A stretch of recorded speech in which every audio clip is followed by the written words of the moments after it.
चलिए, अस्सलाम वालेकुम। So today the topic we are going to discuss is drugs use in heart failure. और heart failure के बारे में आप सबको पता है कि हार्ट फेलियर क्या होता है। देखें, हार्ट फेलियर में हार्ट आपका जो है वो प्रॉपरली ब्लड पंप नहीं कर पाता। आपकी जो बॉडी है उसको न्यूट्रिशन चाहिए। न्यूट्रिशन कौन पहुंचा रहा है? ब्लड पहुंचा रहा है। और ब्लड को पंप कौन कर रहा है? हार्ट कर रहा है। यानी अगर आपके हार्ट में कोई मसला आता है तो ब्लड पंप नहीं होगा। अगर ब्लड पंप नहीं होगा प्रॉपरली तो न्यूट्रिशन नहीं मिलेगी। और जब न्यूट्रिशन नहीं मिलेगी तो एज अ रिजल्ट क्या होगा? आपके जो बॉडी के सेल्स है वो डाई हो जाएंगे। न्यूट्रिशन में आपका हार्ट भी इन्वॉल्व है। अगर आपके हार्ट को न्यूट्रिशन नहीं मिलेगी तो आपका हार्ट डाई हो जाएगा। तो हमारे पास बेसिकली क्या होता है in the case of the heart failure? Heart damage हो जाता है या कोई हार्ट में मसला आता है कि वो प्रॉपरली अपना फंक्शन परफॉर्म नहीं कर पाता और हार्ट फेलियर हो जाए और इस्कीमिया इंफार्क्शन, उसके बाद ऑब्वियसली अगर वो प्रॉपरली काम नहीं कर पाएगा तो उसकी कार्डियक आउटपुट डिक्रीज हो जाएगी। और कार्डियक आउटपुट जब डिक्रीज होती है तो क्या होगा? Your heart will die. आपकी बॉडी के जो डिफरेंट जगह है उसको जब प्रॉपर ब्लड नहीं मिलेगा उनकी फंक्शनिंग डिस्टर्ब होगी। डिफरेंट सिम्टम्स अपेयर होने लग जाएंगे। तो हमने हार्ट फेलियर अब ट्रीट करना होता है। अब हार्ट फेलियर में ना दो टाइप्स आ जाती है। एक तो आएगी, पहले तो एक्यूट हार्ट फेलियर होता है और एक होता है chronic heart failure. Students let in नहीं हुए अभी। चलिए, मैंने सबको एडमिट कर दिया, वो ज्वाइन कर रहे हैं। अच्छा, अब ना हमारे पास हार्ट फेलियर किस तरह का होता है। हार्ट फेलियर में एक्यूट हार्ट फेलियर भी हो सकता है। हमारे साथ हार्ट फेलियर में क्रोनिक हार्ट फेलियर भी हो सकता है। एक्यूट हार्ट फेलियर यानी एक्यूट वर्ड इंडिकेट्स, आप लोग बताएं एक्यूट का क्या मतलब होता है? कोई भी चीज एक्यूट हो, व्हाट डज इट मीन? और क्रोनिक क्या चीज होती है? एक्यूट होता है सडन, वेरी गुड, सडन कह सकते हैं। और क्रोनिक लॉन्ग टर्म होता है। इसका कोई टाइम डिफाइन नहीं होता कि ये लॉन्ग टर्म है। ये कोई चीज एक्यूट की कुछ डेज वैल्यूज होती है, कुछ की ज्यादा होती है, वो डिपेंड करता है। एक्यूट होता है सडन। अब एक्यूट फेलियर और क्रोनिक फेलियर, इनका जो हमारे पास ट्रीटमेंट होता है इट इज बिग डिफरेंट। जरूरी नहीं कि इनका ट्रीटमेंट भी अब सेम हो। कुछ ड्रग्स है जो एक्यूट में भी यूज हो जाएंगी, कुछ होगी जो सिर्फ क्रोनिक में यूज होंगी। तो आज हमने जो देखनी है ना उसमें हमने एक्यूट क्रॉनिक दोनों ही देखने हैं। हमने सिर्फ एक नहीं देखना, एक्यूट भी देखेंगे क्रॉनिक भी देखेंगे। तो सबसे पहले कोई भी लेक्चर का स्टार्ट हमेशा मैं कहता हूँ ड्रग की थोड़ी सी क्लासिफिकेशन पता होनी चाहिए। ये देखें, ये मिनी कैडजन से बनाई गई हुई है। वैसे इसकी ड्रग की क्लासिफिकेशन पूछी नहीं जाती। मतलब इस चैप्टर में अगर आप लोग देखें तो ड्रग की क्लासिफिकेशन एज अ क्वेश्चन नहीं आती। डिफरेंट टाइप के क्वेश्चंस आते हैं, वो हम देखेंगे कि क्या क्या क्वेश्चंस आते हैं। तो सबसे पहले तो थोड़ी सी ड्रग्स हम देखते हैं। सबसे पहले एक है पॉजिटिव आइनोट्रोपिक ड्रग। अब मुझे पहले तो ये बताएं कि आइनोट्रोपिक आप सबने चीज पढ़ी है, व्हाट डज आइनोट्रोपी मीन? आइनोट्रोपी का मतलब क्या होता है?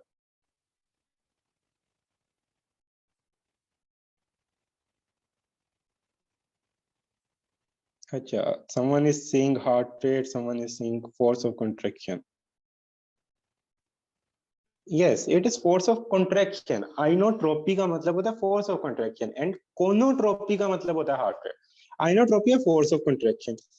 अब ऐसी ड्रग्स जो कि हमारे हार्ट की फोर्स ऑफ कंट्रैक्शन को स्ट्रॉन्ग बना देगी, ये ड्रग्स हम एक्यूट हार्ट फेलियर में एक हद तक यूज कर सकते हैं। जरूरी नहीं सारी एक्यूट में यूज होती है, ये बात नहीं मैं कह रहा। मैं कह रहा हूँ ये एक्यूट हार्ट फेलियर में इनमें से कुछ ड्रग्स है जो कि यूज होती है जिनका पॉजिटिव आइनोट्रोपिक इफेक्ट होता है। जो इस चैप्टर में आप सबसे इंपॉर्टेंट ड्रग पढ़ोगे वो है डाइजॉक्सिन।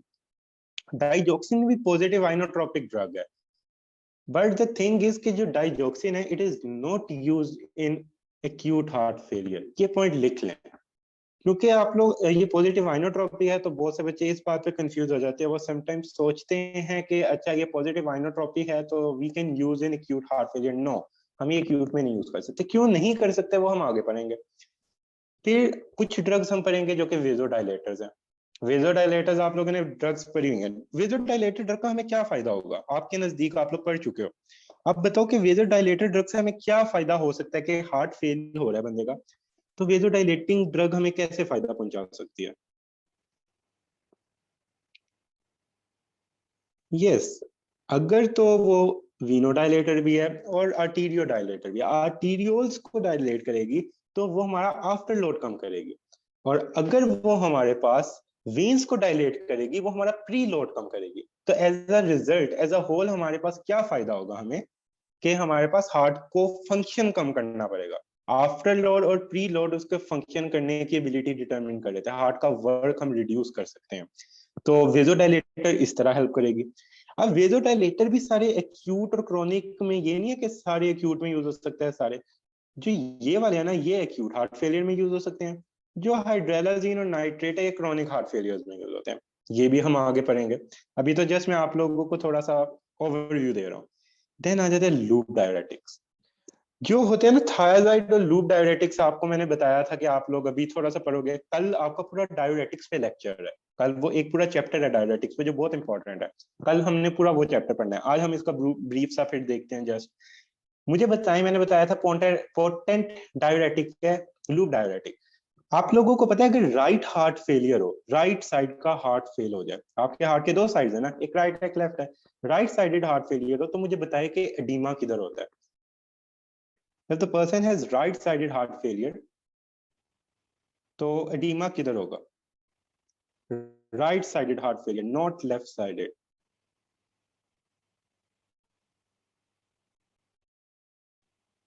Yes, पेरीफ्री में होगा। ये पॉइंट याद रखना है, इसलिए मैंने स्पेसिफिकली पूछा है। जो राइट साइड होती है, राइट साइड में ब्लड कहाँ से आता है? आप लोगों की राइट साइड पे ब्लड कहाँ से आता है? राइट हार्ट में राइट हार्ट में ब्लड किधर से आता है? लेग से आता है सिर्फ?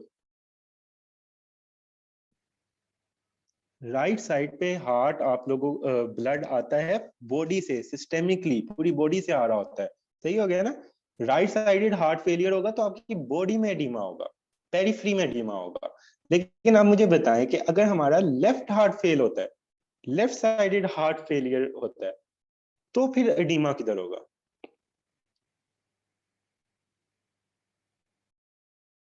लेफ्ट साइडेड हार्ट फेलियर होता है तो फिर एडीमा किधर होगा?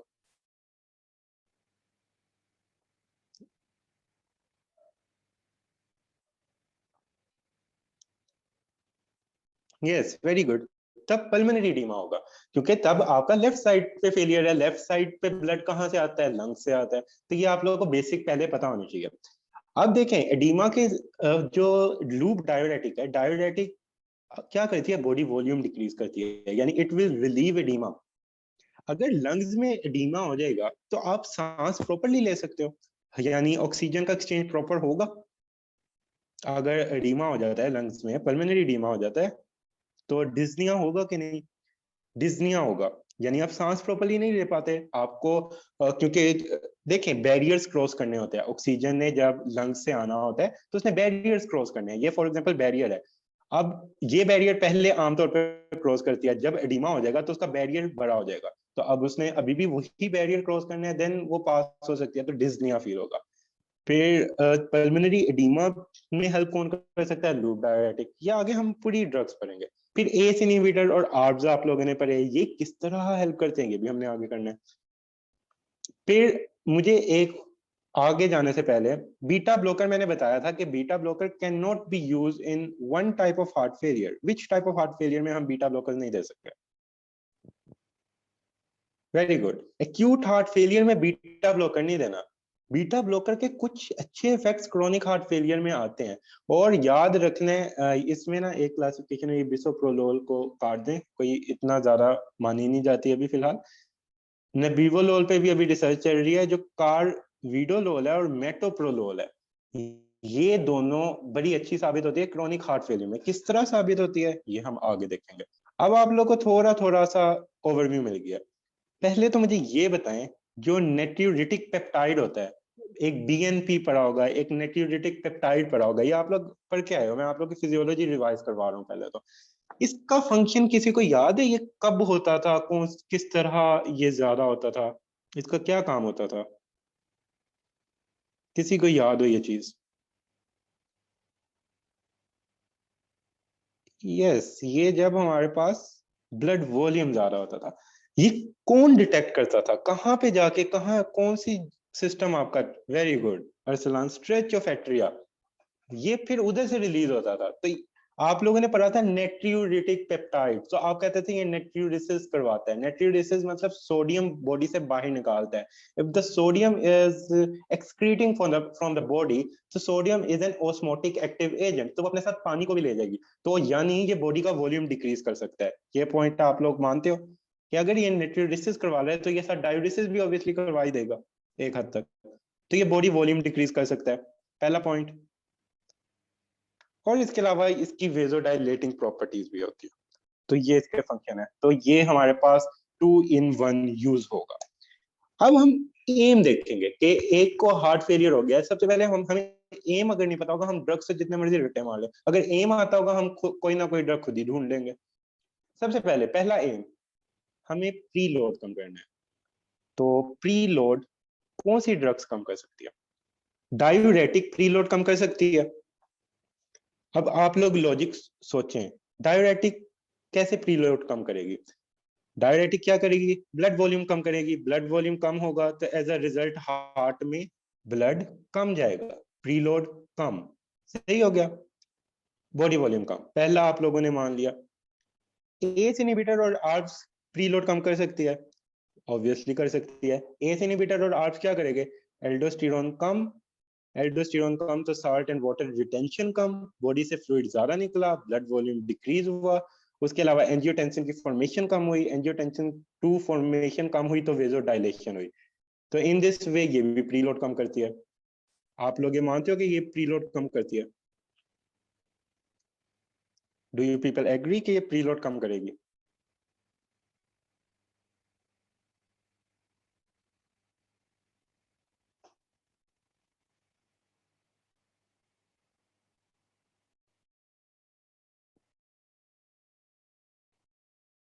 चलें, हमारे पास ये प्रीलोड कम करती है। फिर उसके बाद वीनोडाइलेटर।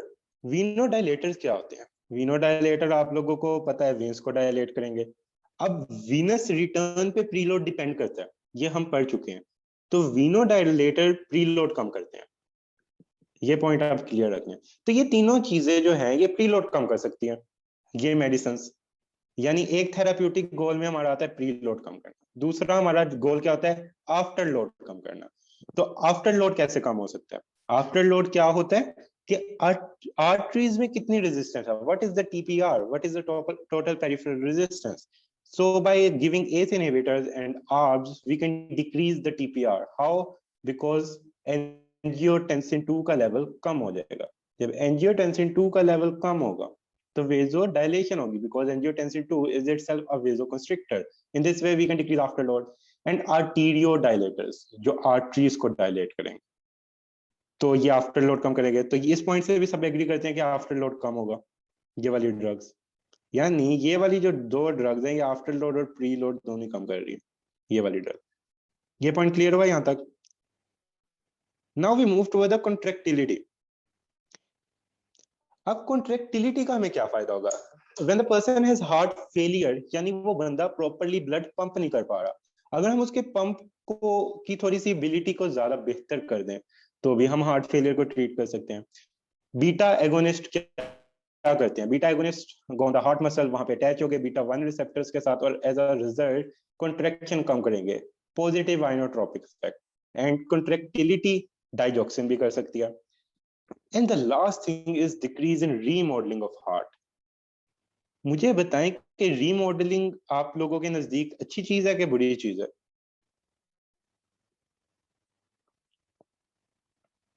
मुझे बताएं कि जो रीमॉडलिंग है ये आप लोगों के नजदीक अच्छी चीज है कि बुरी चीज है?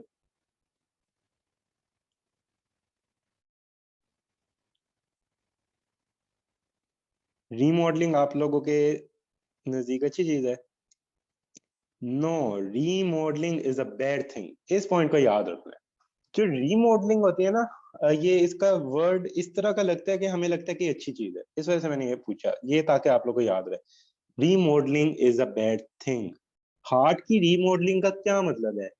एक नया ही स्ट्रक्चर, एक नहीं नया ही उसको टेक्सचर दे रहे हैं। अब एक कोई चीज है आपके पास है, कोई भी चीज आप कंसीडर करो, वो ओरिजिनल है, आप उसका स्पेयर पार्ट जर्मनी का निकाल के पाकिस्तानी लगा दें और अपने से उसको सारा चेंज करते जाएं तो वो चीज अच्छी रहेगी। आप उसका जो स्टाइल है वो आप चेंज कर दें। फॉर एग्जाम्पल कोई ब्राइड तैयार हुई है, मेकअप करवाया उसने शादी के लिए, उसने बड़े प्रोफेशनल से करवाया है, वो करवा के आई है, आप कहीं नहीं नहीं ये अच्छा नहीं लग रहा, आप अपने से करने लग जाओ उसका सेट, तो वो अच्छा रहेगा नहीं ना। तो रीमॉडलिंग भी एक तरह से इसी तरह है कि remodelling is not a good thing. ये हार्ड, जब हम देखते हैं क्या होती है रीमॉडलिंग, तो ये आप लोगों ने याद रखना है। रीमॉडलिंग में ना कुछ मेडिसिन हमें हेल्प करती है जो रीमॉडलिंग को प्रिवेंट करती है, and they are good medicine in heart failure. तो ये आप लोगों ने कभी नहीं भूलनी कि कौन कौन सी करती है। This is a very important viva question. ये कभी प्रोफ में रिटर्न में नहीं आया, but it can be asked in return exam, और ये बहुत इंपॉर्टेंट बात होगी। जो एस इनिबिटर होते हैं, जो आर्ब्स होते हैं, जो स्पाइरेनोलेक्टोन होती हैं, स्पाइरेनोलेक्टोन इज अ डायूरेटिक, एपिलेरिनोन भी इसमें होती है जो कि डायूरेटिक है। इनके लॉन्ग टर्म इफेक्ट होते हैं, और सर्टेन बीटा एड्रीनो रिसेप्टर, कुछ बीटा एड्रीनो रिसेप्टर भी ये काम करते हैं। तो हमारे पास ये कुछ चीजें हैं जो कि कार्डिक रीमॉडलिंग को कम करती है, इनिबिट करती हैं। ये हम थोड़ा सा आगे देखेंगे। व्हाट इज कार्डिक रीमॉडलिंग, ये आप लोगों को पता होना चाहिए। तो ये आप लोग कार्डिक रीमॉडलिंग इधर देखें। कार्डिक रीमॉडलिंग में हमारे पास है is a term that refer to the change in the heart size and the shape that occur in response to the cardiac disease or the cardiac damage. If we change the size or the shape of the original thing, obviously वो अपनी original state में नहीं रहेगी। हमें उसको रोकना है। अगर हम उसको रोकते हैं तो इट्स अ गुड थिंग। अगर हम नहीं रोकते, आप लोग एक डिजीज पर क्या आए थे, चैप्टर नंबर 13 होता था आपकी गार्डन का, वो क्या थी, क्या होने के चांसेस है। एक तो ऑब्वियसली ये प्रॉपर फंक्शनिंग नहीं कर सकती, वो तो ऑब्वियस बात होगी। एक और चीज वो करती थी, एक चैप्टर आप पढ़ के आए थे, आप उसमें पढ़ते थे कि साइज इंक्रीज हो गया है, तो वो चीज हो सकती है। उस पे अभी हमने पूरा चैप्टर अभी भी पढ़ना है ड्रग्स पे। क्या था, कौन सी डिजीज या कौन सी मैनिफेस्टेशन थी, किसी को याद है?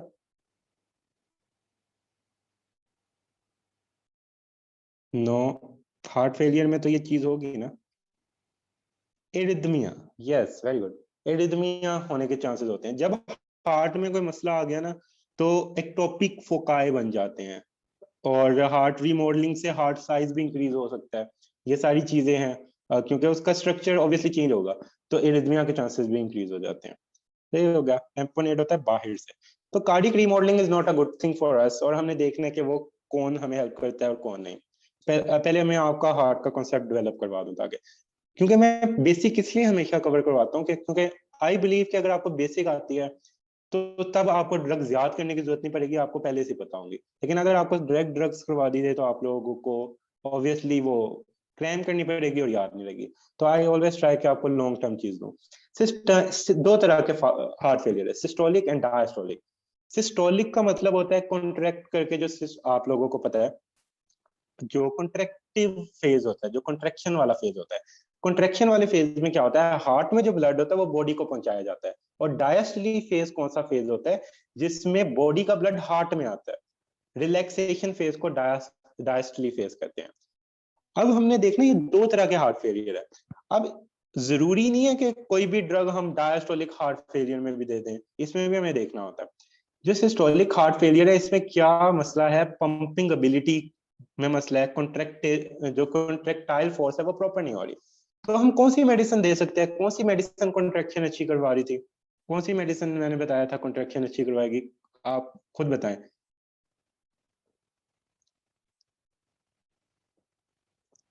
यस, डाइजॉक्सिन भी करवा सकती है, बीटा एगोनिस्ट भी करवा सकती है, दोनों करवा सकती है।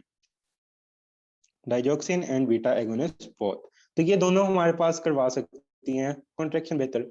आगे हम देखेंगे कि एक्यूट में कौन सी यूज होती है, उसमें कौन सी यूज होती है जो क्रॉनिक कंडीशन होती है।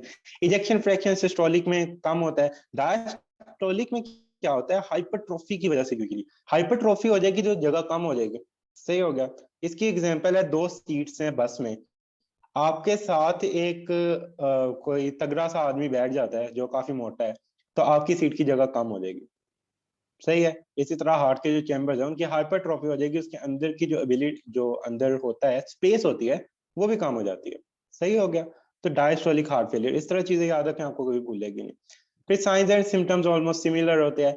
बीएनपी लेवल ज्यादा एलिवेटेड होता है सिस्टोलिक हार्ट फेलियर में, क्योंकि इसमें ब्लड ज्यादा एक्यूमुलेटेड होता है, ब्लड ज्यादा एक्यूमुलेट हुआ होता है क्योंकि कॉन्ट्रैक्ट नहीं हो रही होती प्रॉपर्ली। तो ये थोड़ा सा सिस्टोलिक और डायस्टोलिक का डिफरेंस है। अब हम देखते हैं कार्डिक आउटपुट को, कि कार्डिक आउटपुट डिक्रीज होती है तो क्या होता है। When that cardiac output decreases, BNP, आप लोगों ने जैसे एएनपी पढ़ा था ना, एएनपी आप लोगों ने पढ़ा हुआ है ना, उसी तरह का मॉलिक्यूल होता है बीएनपी, काम भी उसके उसी तरह के होते हैं। ब्रेन नेट्रियोलिटिक पेप्टाइड, ये आप लोग ये भी पढ़ के आए हुए हो, ये भी आप लोगों के फर्स्ट ईयर डाइटन में था।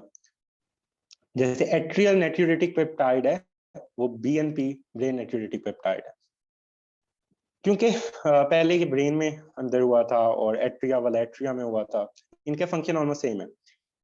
कैरोटिड सॉरी कार्डिक आउटपुट हमारे पास डिक्रीज होती है, तो कैरोटिड साइनस फायरिंग कम होगी, सिंपैथेटिक डिस्चार्ज ज्यादा होगा, सिंपैथेटिक फोर्स रेट प्रीलोड ये ज्यादा करवाता है, रीनल ब्लड फ्लो कम होता है, रेनिन ज्यादा होता है। अब ये देखें, एंजियोटेंसिन 2 कार्डिक रीमॉडलिंग करवाता है, यानी angiotensin 2 has a role in the cardiac remodelling. तो हम कार्डिक रीमॉडलिंग को किस तरह प्रिवेंट कर सकते हैं? By decreasing the angiotensin 2। तो एस इनहिबिटर और आर्ब्स जो है वो कार्डिक रीमॉडलिंग कम कर सकते हैं कि नहीं?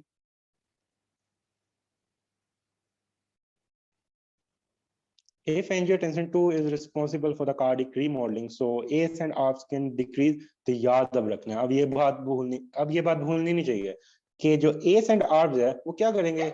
angiotensin 2 को कम करेंगे, तो they can prevent the cardiac remodeling। सही हो गया। अब हम आ जाते हैं, थोड़ा सा देखते हैं कि एक्यूट फेलियर में कौन सी ड्रग्स प्रेफर होगी, क्रोनिक में कौन सी होगी, फिर हम डिटेल पे आहिस्ता आहिस्ता आते हैं। अब मैं स्टेप बाय स्टेप आगे जा रहा हूँ। एक्यूट फेलियर, लूप डायरेटिक सबसे पहले।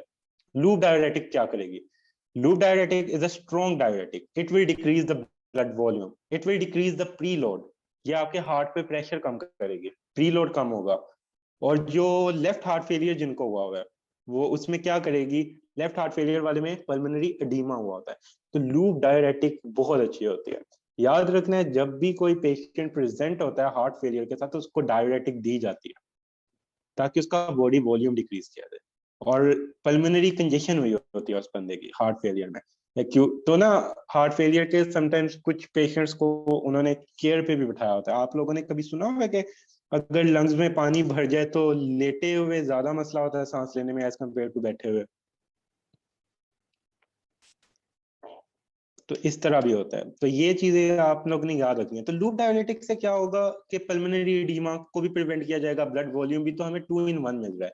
तो अगर कोई भी सिनेरियो आता है, क्योंकि सिनेरियो आता है, तो अगर कोई भी सिनेरियो आता है जिसमें वो ये बात कहता है कि उसको पल्मोनरी एडीमा हुआ है, तो पल्मोनरी एडीमा में आप लोगों ने उसको क्या करना है? Pulmonary oedema along with the heart failure, तो loop diuretic furosemide is one of the good choice. Next आ जाता है, इफ अगर हमारे पास ज्यादा स्वीयर है, थोड़ा और ज्यादा स्वीयर हार्ट फेलियर है एक्यूट, तो हम बीटा एगोनिस्ट देंगे। और याद रखना है, डाइजॉक्सिन एक्यूट फेलियर में नहीं देते, ये याद रखना। बीटा 1 एगोनिस्ट हमारे पास कौन सी होती है? डोब्यूटामीन। नेक्स्ट आ जाता है फोस्फोडाइएस्ट्रेज इनहिबिटर्स दे सकते हैं। फोस्फोडाइएस्ट्रेज इनहिबिटर्स वेजोडाइलेशन करवा सकते हैं, सही हो गया। और ये साइक्लिक एएमपी का बल्कि लेवल भी ज्यादा करवाते हैं। साइक्लिक एएमपी का फोस्फोडाइएस्ट्रेज इनहिबिटर लेवल ज्यादा करवाएंगे तो ये हार्ट की कॉन्ट्रैक्टिलिटी भी ज्यादा करवा सकते हैं।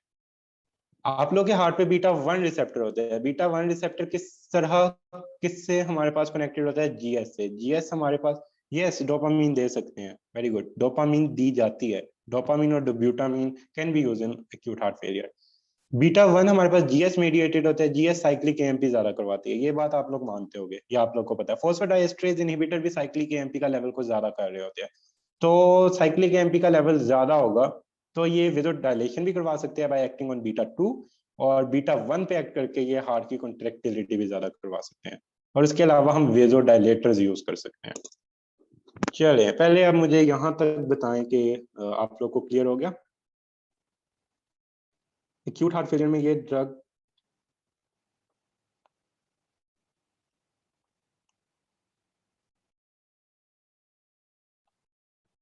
चलिए, सही हो गया। तो ये इसके पीछे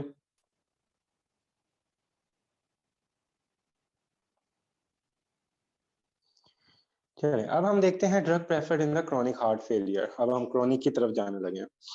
यहाँ तक आप लोगों ने देख लिया, क्रॉनिक में be diuretics is a good thing और often a loop agent plus spironolactone. जब क्रॉनिक हो जाता है ना, फिर लूप उतना ज्यादा प्रेफर नहीं होती। उसके अलावा हम एक स्पाइरेनोलेक्टोन है जो कि जो डाइजॉक्सिन है वो हम यूज करते हैं क्रॉनिक में, लेकिन आजकल वो इतनी यूज नहीं होती।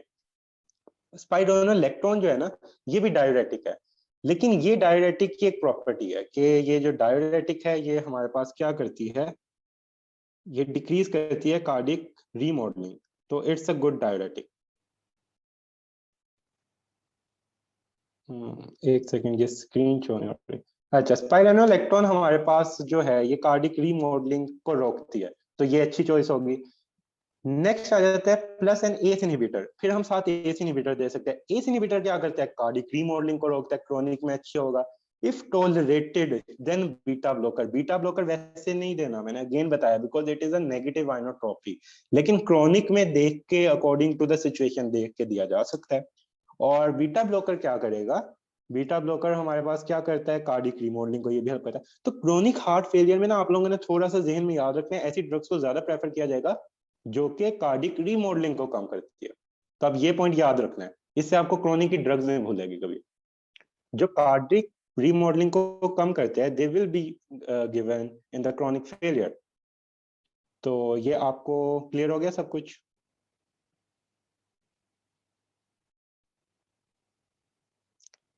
अब हम देखते हैं जो है डिजिटलिस। डिजिटलिस यानी अगर वो बंदे को ज्यादा कोनोट्रोपी ना हो, फॉर एग्जांपल वो उसका हार्ट पहले ही बहुत कम पंप ना कर रहा हो, फॉर एग्जांपल उसका हार्ट रेट पहले ही स्लो है, उसके हार्ट की फोर्स ऑफ कंट्रैक्शन पहले ही स्लो हो चुकी है जब उसको हार्ट फेलियर हुआ है, तो वो टॉलरेट नहीं कर पाएगा बीटा ब्लॉकर्स को। तो तब आप लोग क्या करोगे, तब आप उसको बीटा ब्लॉकर नहीं दोगे। तो देख के अकॉर्डिंग टू द सिचुएशन देखा जाता है, उसकी कार्डिक आउटपुट देखी जाती है, इजेक्शन फ्रैक्शन देखा जाता है। तो अगर इजेक्शन फ्रैक्शन और सब कुछ सही हो और वो टॉलरेट कर सकता हो, then we will give the beta blocker, otherwise we won't give it. We will go for ACE inhibitors, we will go for other drugs which are better than this. सही हो गया। फिर डिजिटलिस मैंने आपको बताया कि it will be given in the chronic heart failure, और इसका इंपॉर्टेंट बात याद रखनी है कि ये सिस्टोलिक डिसफंक्शन में दी जाती है, not in the diastolic dysfunction. Systolic dysfunction वो होता है जिसमें हार्ट की कॉन्ट्रैक्शन कम हो। और निसिडिटाइड, ये आप लोगों ने ब्रेन नेट्रियोरेटिक पेप्टाइड की तरह का होता है, एट्रियल नेट्रियोरेटिक पेप्टाइड की तरह का होता है। इसमें दो प्रॉपर्टीज होती है, ये वेजो डायलेशन भी करवा सकता है, इसमें डायूरिसिस की भी प्रॉपर्टी होती है। तो ये दोनों प्रॉपर्टी इसको एक्यूट हार्ट फेलियर के लिए अच्छा बनाती है। तो ये हमारे पास थोड़ा सा डिफरेंस आ गया। ब्रेन नेट्रियोरेटिक पेप्टाइड का जिसको नहीं पता वो ये पढ़ लें, is a peptide hormone that is released in response to the volume expansion and the increased wall stress of the cardiomyocytes. BNP helps to promote diuresis, natriuresis, vasodilation, systemic and pulmonary. सही हो गया। जो digitalis है ना, उसको आप लोग करते हो आइनोट्रोपी की कैटेगरी में इन the chronic heart failure. Digitalis की कैटेगरी आइनोट्रोपी है, positive inotropic drug in chronic heart failure, not in acute heart failures. Now we move to the cardiac glycoside which is digitalis. अब हमने इसको डिटेल में पढ़ना है, इधर आप लोग इसके रिलेटेड सारे क्वेश्चन देखिएगा। सबसे पहले ना, पहली line, digitalis are no longer considered the first line drug in the treatment of heart failure। पहली चीज, अब no longer treatment first line ये नहीं है, पहले होती थी, लेकिन ये अभी भी इंपॉर्टेंट है। इसकी इंपॉर्टेंट ये है क्योंकि आपका पूरा चैप्टर इस पे है, ऑलमोस्ट आपके चैप्टर में लिखा ही ये हुआ सबसे ज्यादा, तो आप लोग को ये पहले अच्छे से करना है। डिजिटलिस कब हमारे पास फर्स्ट चॉइस ऑफ ड्रग होगी? फर्स्ट में हमने क्या, अच्छा एक का क्वेश्चन है कि जैसे हम क्रोनिक में देखते हैं कि रीमॉडलिंग को भी हम बचाएं कि रीमॉडलिंग ना होने दें, तो एक्यूट में हम क्या करेंगे? एक्यूट फेलियर में हम ये करते हैं कि हमें ब्लड का कार्डिक आउट, जो बॉडी जो कार्डिक आउटपुट है ना वो मेंटेन करना है, और हमें प्री लोड और आफ्टर लोड कम करना है। एक्यूट में हमारी ये सिचुएशन होती है कि हार्ट का जो हार्ट पे प्रेशर है ना, हार्ट की एबिलिटी जितनी है उसको उतना पंप करने देना है। फॉर एग्जांपल जब किसी मोटर की कैपेसिटी कम हो जाए, किसी भी मोटर की कैपेसिटी कम हो जाए, तो हमें उसका वर्कलोड कम करना पड़ता है, उसको वर्क कम देना पड़ता है ताकि वो अपनी 100% एफिशिएंसी दे सके। तो हमारी तब ये अचीव हमने करना होता है। और हार्ट की कॉन्ट्रैक्टिलिटी को स्ट्रॉन्ग करना होता है। ये सारी अब चीजें देखते हैं। डाइजॉक्सिन क्यों नहीं यूज करना, पूरा डाइजॉक्सिन पढ़ने लगे हैं, इसमें आप सब कुछ बताऊंगा। डाइजॉक्सिन कब अच्छी चॉइस है? डाइजॉक्सिन तब अच्छी चॉइस है जब heart failure along with atrial fibrillation हो। And why it is a good choice? अब देखें, सारी ड्रग्स मैंने बताया, कुछ ड्रग्स होती है जो दो दो कंडीशंस को देख कर दी जाती है। अगर मैंने जैसे बताया कि कोई पेशेंट आता है, उसको एडीमा होता है, लंग्स का एडीमा होता है, साथ हार्ट फेलियर होता है, you will go for furosemide immediately. पहले तो फिरोसामाइड से आप लोग इसको जल्दी से मैनेज करोगे, then you will go for the other drug as well. Digoxin में atrial fibrillation along with heart failure, ये दोनों सिचुएशंस होना तो डाइजॉक्सिन तब दी जा सकती है। पहले तो हम देखते हैं डाइजॉक्सिन का मैकेनिज्म ऑफ एक्शन क्या है। डाइजॉक्सिन का मैकेनिज्म ऑफ एक्शन आप लोग पढ़ के आए हुए हो, पहले भी पढ़ के आए हो अपने फर्स्ट ईयर एमबीबीएस में। मैं आपको अब फिर से पढ़ाता हूँ। ये आप लोगों की बॉडी में पंप होता है सोडियम पोटाशियम पंप, जो कि पोटाशियम अंदर ला रहा होता है और सोडियम को बाहर लेके जा रहा होता है ये पंप इस तरह का होता है। यही काम होता है कि पोटाशियम अंदर लाता है और सोडियम बाहर लेके जाता है, या कोई और काम होता है? ये बताएं, सोडियम पोटाशियम पंप का क्या काम होता है? ये होता है ना।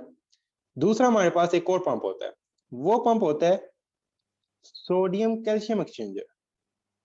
इसमें ये सोडियम अंदर लाता है और कैल्शियम को बाहर लेके जाता है।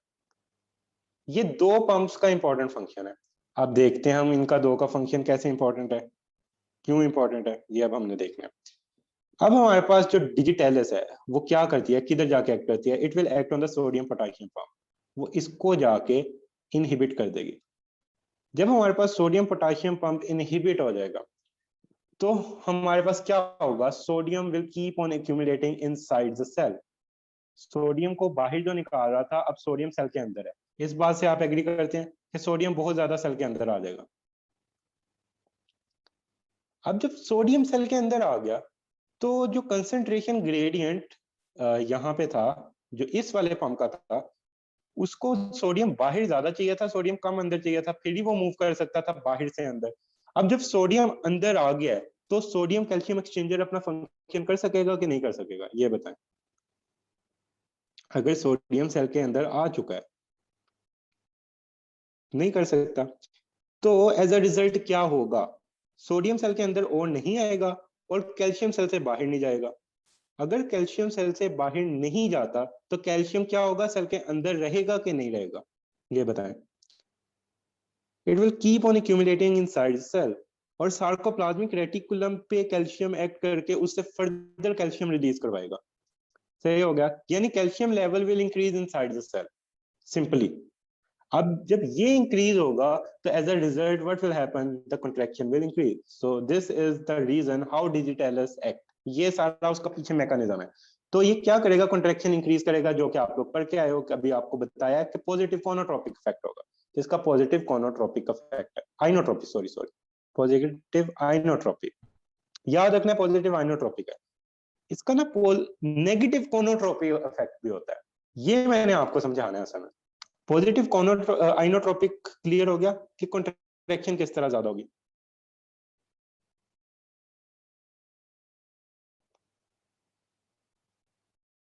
ये आप लोग को क्लियर है?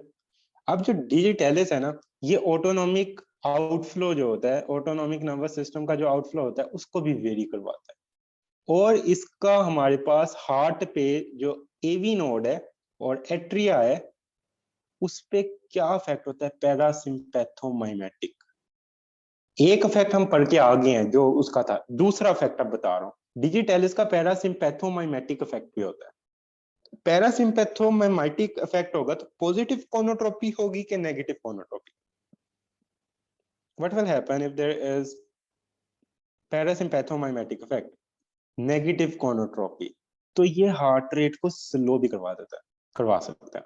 तो एट्रियल फिब्रिलेशन में इसलिए यूज हो सकता है। आप समझ आए कि एट्रियल फिब्रिलेशन में क्यों यूज होगा? क्योंकि ये पॉजिटिव कोनोट्रोपी करवा रहा होगा, आइनोट्रोपी करवा रहा होगा और नेगेटिव कोनोट्रोपी करवा रहा होगा। एट्रियल फिब्रिलेशन में ये एवी नोड को जब हमारे पास ब्लॉक कर रहा होगा, उसकी एक्टिविटी कम कर रहा होगा, तो atrial fibrillation can be treated. Arrhythmia का पूरा चैप्टर हमने आगे देखना, उधर हमने डिजिटैलिस भी पढ़नी है थोड़ी सी। तो अब आपको क्लियर हुआ कि heart failure with atrial fibrillation में ये क्यों बेहतर है। यहां तक पॉइंट क्लियर हो गया कि एट्रियल फिब्रिलेशन में ये किस तरह हेल्प करता है। एट्रियल फिब्रिलेशन की आप गौर से बात सुने। आपके हार्ट में एक पाथवे होता है, electrical pathway, SA node, AV node, और आप लोग ये सारा पढ़ के आए हो, आपको पता है ना एसए नोड और एवी नोड बड़े इंपॉर्टेंट होते हैं। जो एवी नोड होता है, एवी नोड, उस पे पैरासिम्पैथोमाइमेटिक अगर एक्ट करेगी तो एवी नोड में से इलेक्ट्रिकल कंडक्शन ज्यादा होगी कि कम होगी। रिपीट कर रहा हूं, अब देखें पैरासिम्पैथोमाइमेटिक एवी नोड पे एक्ट करता है तो उधर से कंडक्शन कम होगी, कंडक्शन विल डिक्रीज। सही हो गया। एट्रियल फिब्रिलेशन क्या होती है? एट्रियल फिब्रिलेशन बताए क्या होती है, आप लोग पढ़ के आए हो। What is atrial fibrillation?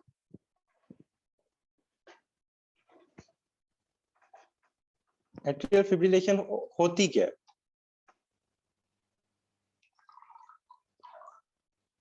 किसी को याद नहीं है? आप लोगों ने किसी ने फर्स्ट ईयर एमबीबीएस नहीं किया हुआ?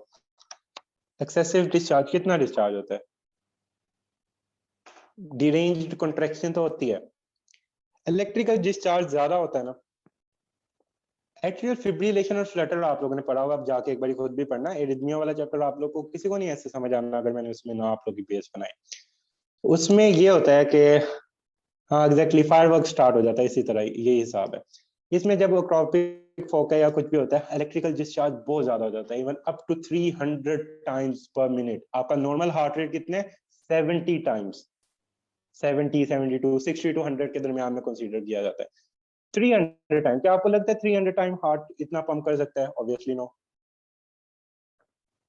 मतलब वो नॉर्मल नहीं है। तो क्या कर सकते हैं, अब एवी नोड एक रास्ता है जो कि सिक्रूटनाइज करता है इलेक्ट्रिकल इंपल्सेस को पास करने के लिए। एवी नोड एट्रिया से वेंट्रिकल में लेके जाता है इंपल्सेस को। सही हो गया। एट्रिया से वेंट्रिकल में पल्सेस के लिए वो रास्ता है एवी नोड। ये इसी तरह है कि आपके कॉलेज के बाहर 1000 बंदा खड़ा हुआ है, सही हो गया, और उसमें से 300 कॉलेज का स्टूडेंट है, 700 कॉलेज का स्टूडेंट ही नहीं है। तो कॉलेज के स्टूडेंट के पास होगा कॉलेज कार्ड, वो उधर से गुजर जाएगा। इसी तरह एक तरह से एवी नोड ना रास्ता प्रोवाइड कर रहा होता है। तो जब हमारे पास, अगर हम उस रास्ते में से गेट बंद कर दें, कुछ इंपल्सेस बस पास कर पाएगी, सारी पास नहीं कर पाएगी। क्योंकि अगर एट्रियल फिब्रिलेशन की सारी इंपल्सेस एट्रिया से वेंट्रिकल में चल जाती तो वेंट्रिकल फिब्रिलेशन हो जाता है। एट्रियल फिब्रिलेशन उतनी ज्यादा खतरनाक नहीं है जितनी वेंट्रिकुलर फिब्रिलेशन खतरनाक है। तो हम क्या करेंगे, हम वो पाथवे बंद करेंगे ताकि एट्रियल फिब्रिलेशन वेंट्रिकुलर फिब्रिलेशन में कन्वर्ट ना हो जाए। तो ये पॉइंट आप लोगों ने याद रखना है। तो in this way AV node का रास्ता बंद कर देता है digitalis by parasympathomimetic effect, that's why it can be used in atrial fibrillation. I hope अब आप लोग को कांसेप्ट क्लियर हो गया होगा। ये क्लियर है कांसेप्ट? और आवाज सबको क्लियर नहीं है कि जस्ट एक पर्सन को क्लियर नहीं, ये भी बता दें।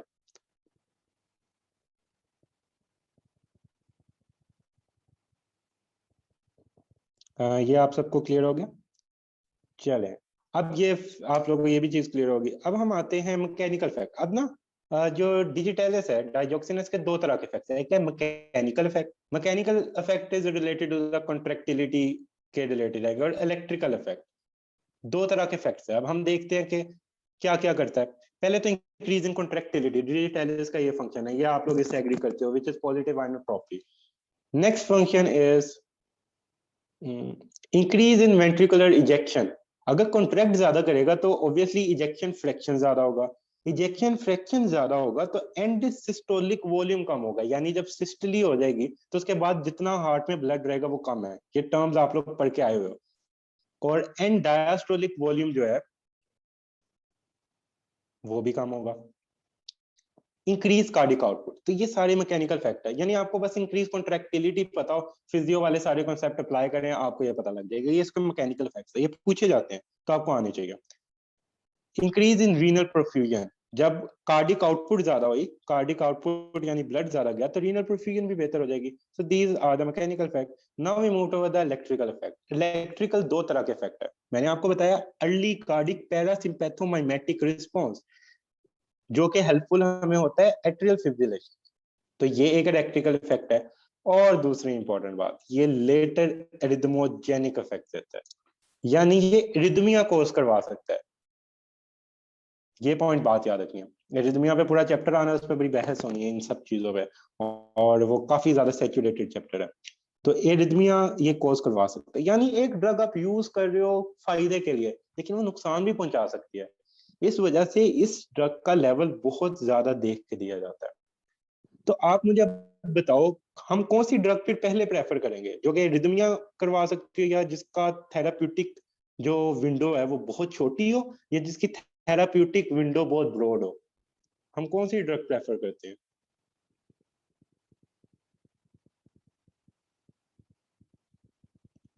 जिसकी थेराप्यूटिक विंडो ब्रॉड हो, क्योंकि इनकी टॉक्सिसिटी होने के चांसेस होते हैं। That's why we don't prefer digoxin at the first place. सही हो गया। डाइजॉक्सिन की एक्टिविटी के जो इलेक्ट्रिकल रिस्पॉन्सेज हैं वो ये हैं: डिक्रीज एवी कंडक्शन, पीआर इंटरवल को इंक्रीज कर दिया, T wave flattening. T wave flattening की कोई रीजन नहीं है, कोई भी रीजन कहीं पे प्रॉपर नहीं मिलती, आप इंटरनेट ढूंढ लो इसको, बस वो जनरली लिखते हैं कि टी वेव फ्लैट नजर आ रही है, तो उस पर कोई इन्होंने पीछे इसका फैक्ट नहीं कभी बताया। लेकिन एवी नोट कंडक्शन डिक्रीज करती है, ये आप लोगों को पता है। और एवी नोट कंडक्शन पे ईसीजी पे क्या इफेक्ट आता है? पीआर इंटरवल इंक्रीज होता है। आप लोग की जो ईसीजी होती है वो ये होती है, थोड़ी सी अगर मैं लीड 2 बनाऊं, सही है, ये पी होता है, ये क्यू आर एस होता है, और ये टी होता है। तो जो हमारे पास ये पी आर इंटरवल होता है ना, ये वाला, यहाँ ये इसमें एवी नोडल डिले भी आ रहा होता है। तो अगर हमारे पास एवी नोडल डिले ज्यादा हो जाए, पैरासिम्पैथोमाइमेटिक ज्यादा हो जाए एक्टिविटी, तो पी आर इंटरवल इंक्रीज हो जाता है। तो ये पॉइंट याद रखना है कि ये ड्रग हमारे पास एवी कंडक्शन को डिक्रीज करवा रही है और पी आर इंटरवल को इंक्रीज करवा रही है। ये इसके नॉर्मली इलेक्ट्रिकल इफेक्ट्स होते हैं शुरू में, और लेटर इसके इफेक्ट्स होते हैं QT interval decrease, T wave inversion, ST depression, यानी ये थोड़े से मायोकार्डियल इंफार्क्शन की तरह की चेंजेस लाती है। तो इस वजह से हिस्ट्री होती है इंपॉर्टेंट। आप अगर किसी पेशेंट की कर रहे हो, ईसीजी कर रहे हो, आपको ये चीजें मिलती है, आप कहोगे यार इसको तो मायोकार्डियल इंफार्क्शन शायद हुआ है, ऑब्वियसली हुआ तो होगा ही, लेकिन हो समटाइम्स रिवर्ट भी तो हो जाता है ना, लाइक ईसीजी चेंजेस रिवर्ट हो जाती है वक्त के साथ। तो समटाइम्स डिजिटेलिस जो होती है ना, वो भी ये वाली थोड़ी सी ईसीजी में चेंजेस ला रही होती है। तो ये आप लोगों ने ईसीजी की चेंजेस याद रखनी है। हाँ, अर्ली लेटर टॉक्सिसिटी नहीं है, टॉक्सिक चेंजेस ये होती है, टॉक्सिसिटी की ये वाली है।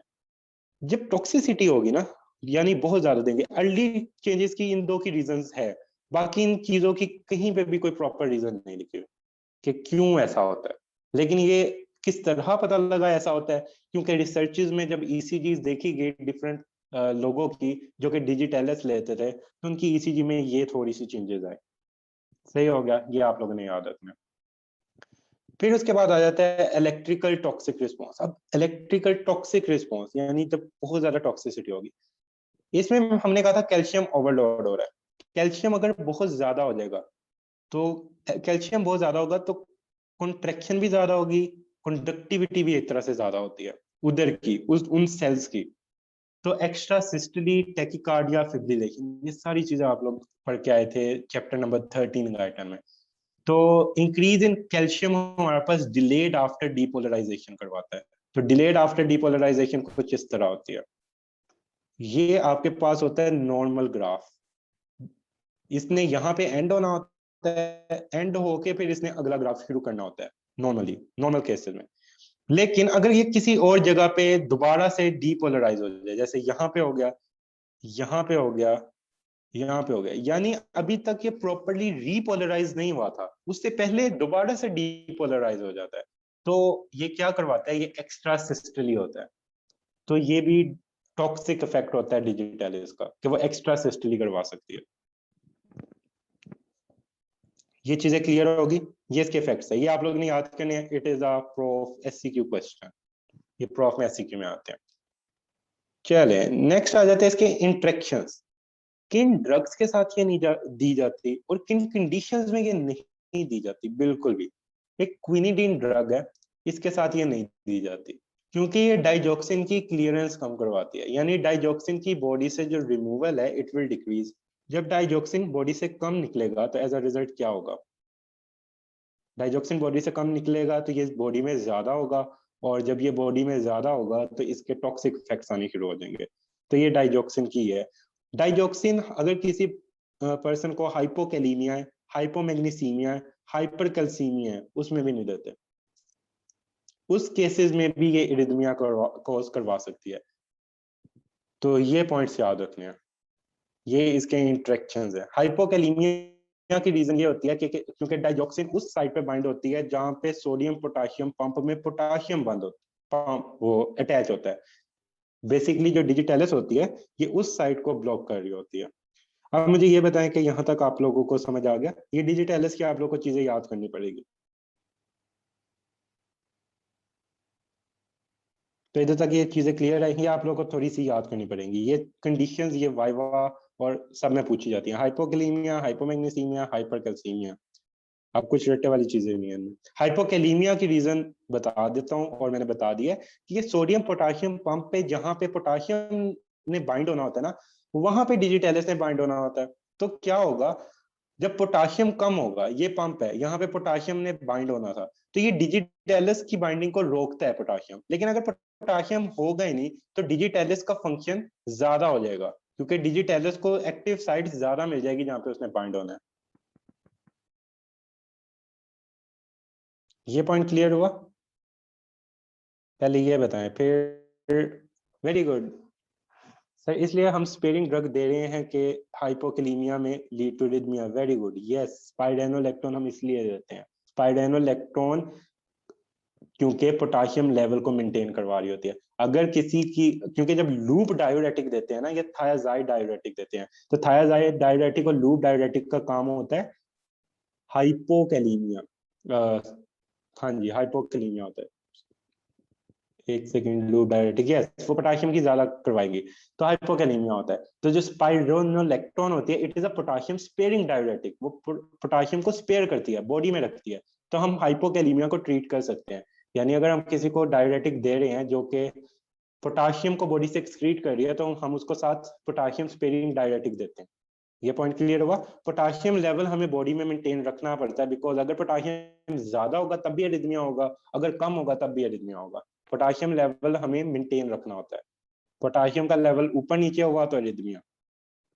अब इसके side effects very important, toxicity, prof question, prof viva, ये डाइजॉक्सिन सारी इंपॉर्टेंट है।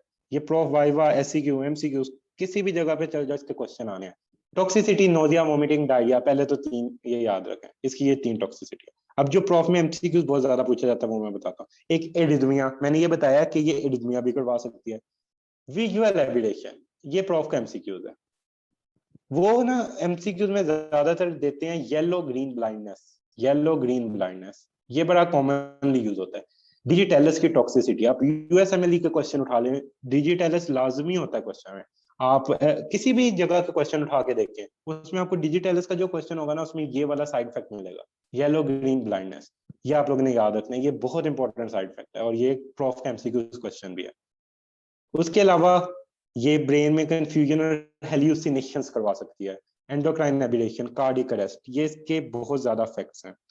अब देखें, इसमें दो कॉन्ट्रा इंडिकेटिव चीजें करवा रही है। ये एरिथमिया भी करवा सकती है, कार्डियक अरेस्ट भी करवा सकती है। कार्डियक अरेस्ट का क्या मैकेनिज्म होगा? Excessive parasympathomimetic discharge. अगर ये एक्सेसिवली पैरासिम्पैथोमाइमेटिक डिस्चार्ज करती है तो एवी नोड को ये ब्लॉक कर देगी, तो कार्डियक अरेस्ट करवा सकती है। यानी एक पर्सन है, उसको आप एक्सेसिव दे देते हो डिजिटैलिस, तो वो एरिथमिया से नहीं मरेगा, वो कार्डियक अरेस्ट से मरेगा। ये पॉइंट क्लियर हुआ? अगर एक बंदे को आप डिजिटैलिस एकदम दे देते हो तो वो एरिथमिया से नहीं मर रहा होगा, वो कार्डियक अरेस्ट से जाके मरेगा। ये याद रखना है, क्योंकि जब हाई डोज होती है, टॉक्सिक डोज होती है, तो इलेक्ट्रिकल एक्टिविटी इतनी ज्यादा हो जाती है कि इलेक्ट्रिकल एक्टिविटी पैरासिम्पैथोमाइमेटिक इस तरह होगा। पैरासिम्पैथोमाइमेटिक मैंने आप लोगों को बताया कि इसके दो एक्शन है मैकेनिज्म, एक सोडियम पोटाशियम पंप इनहिबिटर है, उसके अलावा एक पैरासिम्पैथोमाइमेटिक एक्शन है। पैरासिम्पैथोमाइमेटिक जब एक्टिविटी इंक्रीज होती है तो एवी नोड ब्लॉक होता है, और जब एवी नोड ब्लॉक होता है तो एज अ रिजल्ट हमारे पास क्या होता है? Cardiac arrest. एवी नोड रास्ता होता है एट्रिया से वेंट्रिकल में, जब वो रास्ता ही बंद हो जाएगा तो कार्डियक अरेस्ट के चांसेस है। तो this is how it can cause cardiac arrest. देखिए एंडोक्राइन एबिलेशन के ऐसा कोई रीजंस नहीं होती, कुछ ड्रग्स होती हैं वो इंटरेक्ट कर रही होती है डिफरेंट हार्मोन्स के साथ, तो वो एंडोक्राइन में मसले कर सकती हैं। बहुत सी डिफरेंट ड्रग्स होती हैं, आप लोगों ने काफी ड्रग्स पढ़नी है। अभी आप लोग देखते हैं इसका ट्रीटमेंट क्या है। किसी को डिजिटैलिस टॉक्सिसिटी हो जाती है तो इसका ट्रीटमेंट क्या है। किसी ने मनी हाइस्ट देखा हो, उसमें जो प्रोफेसर था वो भी डिजिटैलिस देने लगा था, उसने पूरा प्लान किया था। तो वो डिजिटैलिस क्यों देना चाह रहा था, क्योंकि जो एजेड लोग होते हैं ना, उसमें वो कार्डियक अरेस्ट करवाना चाहता था। जिन्होंने देखा हुआ उनको ये बात समझ आ रही होगी। तो डिजिटैलिस क्या होती है, कार्डियक अरेस्ट कर सकती है और पता भी नहीं लगेगा। तो इसमें correction of potassium and magnesium ion जो होता है वो करवाया जाता है। मैंने बताया कि हाइपोकैलेमिया, हाइपोमैग्नीसीमिया, हाइपरकैल्सीमिया, इन तीन कंडीशन में अगर डिजिटैलिस देते हैं तो इसके टॉक्सिक इफेक्ट्स होंगे। तो हमें हमेशा डिजिटैलिस देने से पहले उस बंदे के टेस्ट करवाने हैं कि उसका पोटाशियम लेवल और मैग्नीशियम लेवल सही है। अगर उसका पोटाशियम और मैग्नीशियम लेवल सही नहीं होगा, उसको डिजिटैलिस नहीं देंगे अनटिल और अनलेस हम उसका पोटाशियम लेवल करेक्ट नहीं कर देते, मैग्नीशियम लेवल करेक्ट नहीं कर देते। ये पॉइंट याद रखें। एंटी रिदमिक ड्रग्स होती हैं, अगर ये रिदमिया हो जाएगा तो ये एंटी रिदमिक ड्रग हमने अभी पढ़नी है। नहीं, जल्दी नहीं देते, ज्यादा डोज।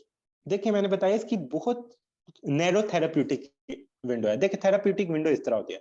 ये नैरो थेराप्यूटिक विंडो का मतलब है कि बस इतनी सी टॉलरेट करती है। अगर इसे ज्यादा ड्रग दी तब भी खतरा, कम दी तब भी खतरा। उसने तो उसको मारना था ना, तो वो थोड़ी ज्यादा डोज ही ऑब्वियसली देगा। वो थोड़ी सी ज्यादा डोज देगा तो क्या होगा, कार्डियक अरेस्ट। वैसे भी जो बुरे लोग हो गए होते हैं उनके हार्ट की फंक्शनिंग उतनी ज्यादा स्ट्रांग नहीं होती, तो उनमें यस थोड़ी ज्यादा डेंजरस होती है, उनकी थेराप्यूटिक विंडो और नैरो हो रही होती है। और ना एक important last point, digoxin antibodies इसका ट्रीटमेंट होती है। डाइजॉक्सिन एंटीबॉडी डीजी बाइंड, ये सबसे बेस्ट है। कोई बंदा आता है ना आपके पास किसी टॉक्सिसिटी के साथ, आपके पास आता है डिजिटैलिस टॉक्सिसिटी, तो डिजी बाइंड है जो कि डिजिटैलिस के साथ जाके बाइंड हो जाती है और उसको अपने साथ बाइंड करके उसकी टॉक्सिसिटी कम करवा देती है। यानी उसको जैसे केमिकल एंटागोनिस्ट होता है उस तरह ये काम कर रही है। तो ये हमारे पास है all about digitalis, digoxin, cardioglycosides. ये सबसे इंपॉर्टेंट है इस चैप्टर में, और इसी में से क्वेश्चन वाइवा सब कुछ आता है। सही हो गया, ये सबको क्लियर हो गया। अब वो चीज आने लगी है जो आप लोग को आती है, तो अब आप लोगों से चीजें पूछूंगा। तो डिजिटैलिस नई चीज थी, इंपॉर्टेंट चीज है। आप लोग ने फोरेंसिक में भी पढ़ना है, फोरेंसिक में भी आएगा। उधर भी ये बहुत पूछा जाता है, इधर भी ये पूछा जाता है, इधर ये बहुत ज्यादा इंपॉर्टेंट है। इधर से क्वेश्चन 90% चांसेस है इसमें से आना। डाइजॉक्सिन डिजिटैलिस ऐसा कोई डिफरेंस नहीं है इनमें, एक दूसरे के डेरिवेटिव है। मतलब डिजिटैलिस पर्परा प्लांट होता है जिसमें से डाइजॉक्सिन ली जाती है, और इसके डिफरेंट डेरिवेटिव्स भी होते हैं जिनकी डिफरेंट हाफ लाइफ होती है, तो फर्क कोई नहीं है। चले, यहाँ तक क्लियर हो गया सबको, सब बताएं पहले तो, क्योंकि इस चैप्टर का सबसे इंपॉर्टेंट चीज यही थी जो मैं आप लोगों को करवा चुका हूँ। ये बताएं, बाकी भी बताएं, जस्ट एक का आया। चले, अब ये आप लोगों ने अच्छे से करनी है। जो मैंने स्लाइड्स बनाई है ना, ये बड़ी बुक से देख के बड़ी कंसाइज करके बनाई है और ये बड़ी अच्छी हैं। ये पॉइंट्स याद रखने, ये सारे पॉइंट्स अगर आप लिखते हैं क्वेश्चन में आपको पूरे मार्क्स मिलेंगे। ये सारे वो पॉइंट्स को लहरा करके लिखा गया जो सबसे इंपॉर्टेंट है। देखिए, जो हमेशा मैं अपने नोट्स बनाता था, उसमें नोट्स का एक मकसद ये होता था, उसमें इस तरह की चीजें होती थी। जो स्लाइड है ना, एक तरह से इसमें जो इंपॉर्टेंट चीजें हैं ये लिखी होती थी। ये सारी जो चीज आपने खुद निकाली होती है ना, उसमें से एमसीक्यूज आते हैं। आप देखेंगे कि ये आपकी हर चीज कवर भी करवा देती है फाइनल में, रिवीजन भी आपकी स्पीडली करवाती है, और आपके एमसीक्यूज कभी गलत नहीं होते। सो दिस इज द वे आप एमसीक्यूज मैक्सिमम सही कर सकते हो।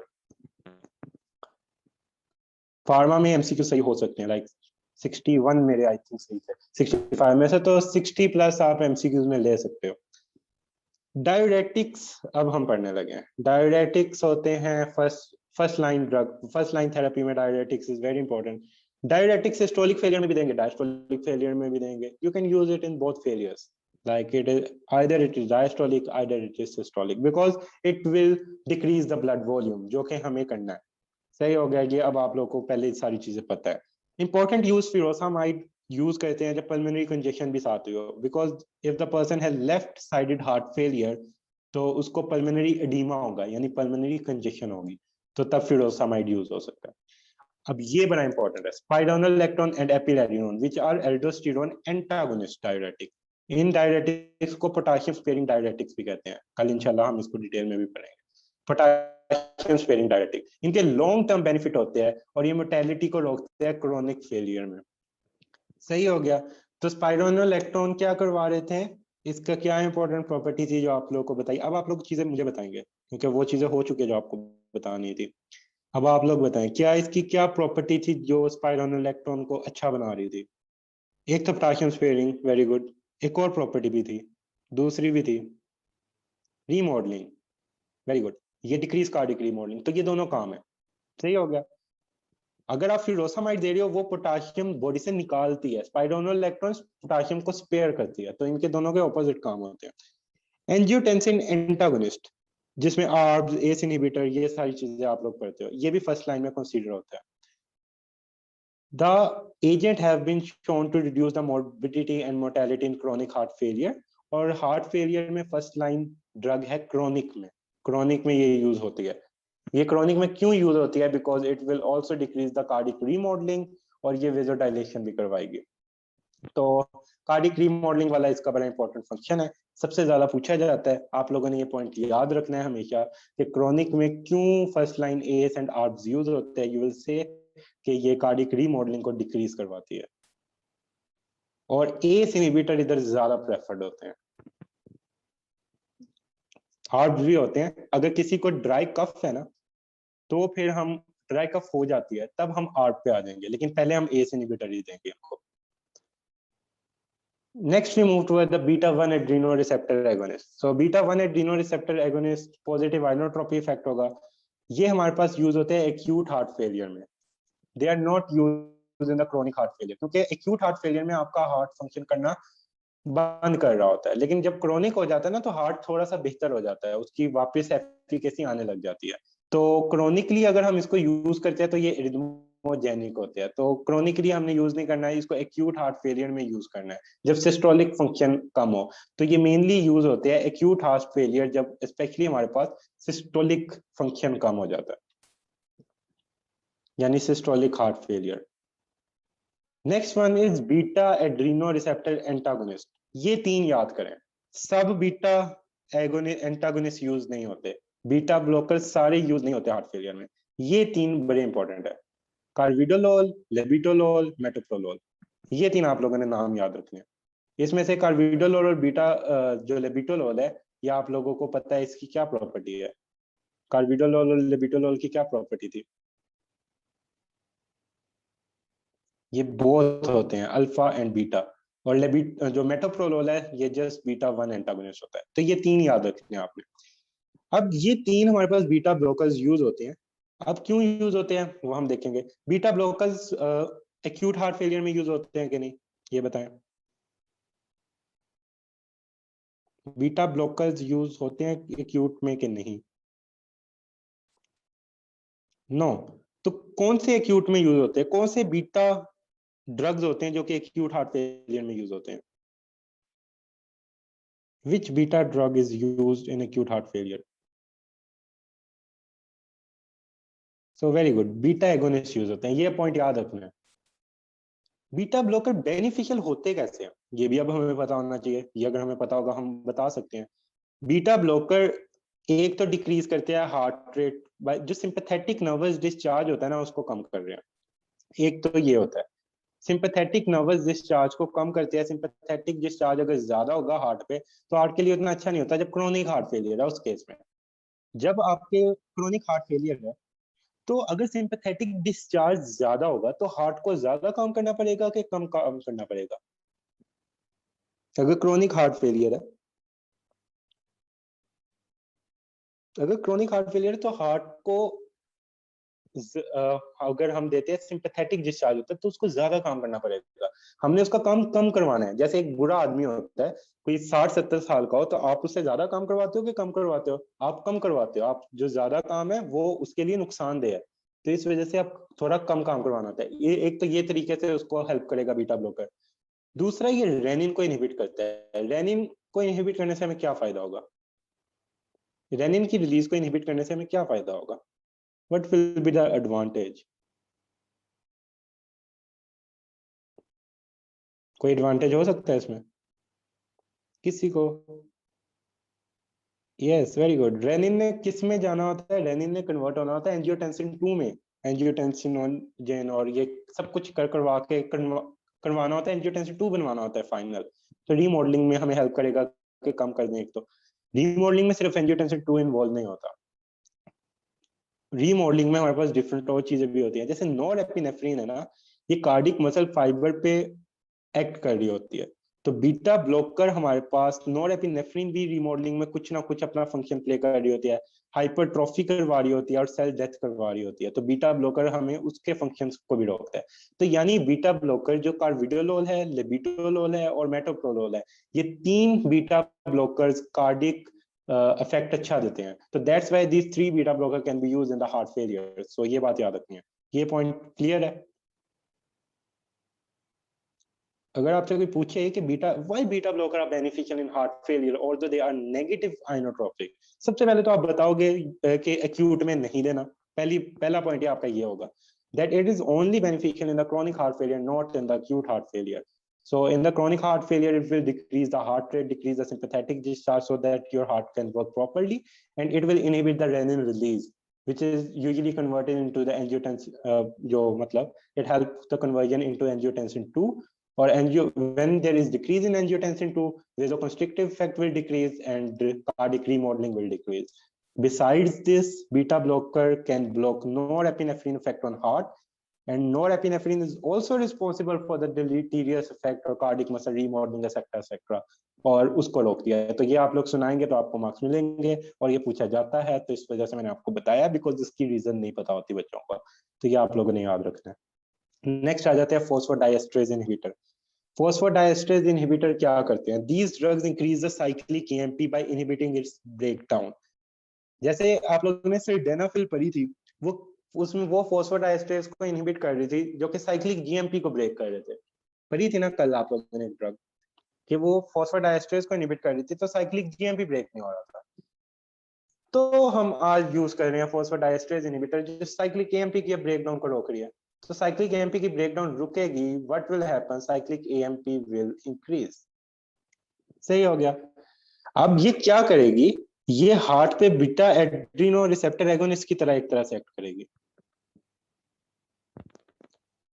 सही हो गया। बीटा एड्रीनो रिसेप्टर की तरह हार्ट पे एक्ट करेगी। साइक्लिक एएमपी स्टिमुलेशन की वजह से बीटा, आपके जो बीटा रिसेप्टर होते हैं वो जीएस स्टिमुलेटेड होते हैं ना, उसमें भी साइक्लिक एएमपी बनानी होती है। तो साइक्लिक एएमपी जब ज्यादा हो जाएगी तो ये क्या करेगी? Increase the contractility of heart. उसके अलावा phosphodiesterase inhibitor also cause vasodilation. Propose mechanism इसका वही होगा कि साइक्लिक एएमपी ज्यादा करेगी, ब्लड वेसल्स में बीटा 2 रिसेप्टर्स होते हैं, उसी तरह का फंक्शन आएगा, वेसोडाइलेशन हो जाएगी। तो ये दोनों फैक्ट दे रहे हैं। तो ये ड्रग कब ज्यादा बेहतर है, एक्यूट में कि क्रोनिक में? In which type of heart failure this drug is better choice?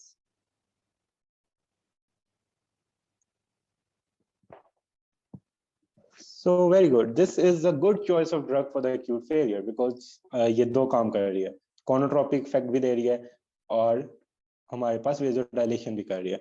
उसके अलावा they are good in acute failure, not recommended chronic failure. सही हो गया। फॉस्फोडाइएस्ट्रेज इनहिबिटर क्रोनिक फेलियर में रिकमेंडेड नहीं है। जो आइनोट्रोपिक ड्रग्स होती हैं वो क्रोनिक में नहीं रिकमेंड होती, लेकिन जो डाइजॉक्सिन है वो रिकमेंडेड है, लेकिन वो भी तब रिकमेंडेड होती है जब हमारे पास उस बंदे को साथ एट्रियल फिब्रिलेशन भी हो, ताकि हम 2 in effect 1 effect ले सकें। Otherwise it is not a first line treatment any more. अगर कोई भी ट्रीटमेंट काम नहीं कर रहा तब जाके हम उस पर ट्राई करेंगे, वैसे नहीं हमने देनी। कोई भी ट्रीटमेंट काम नहीं कर रहा तब उसको डाइजॉक्सिन पकड़ाओ।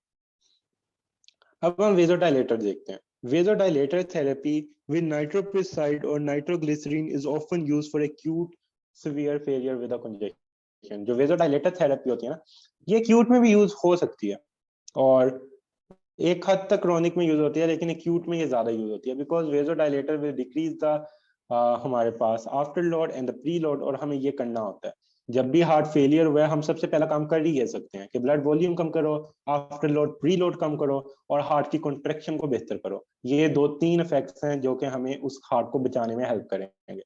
प्रीलोड हमें कैसे कम हो सकता है, बाय वेजोडाइलेशन।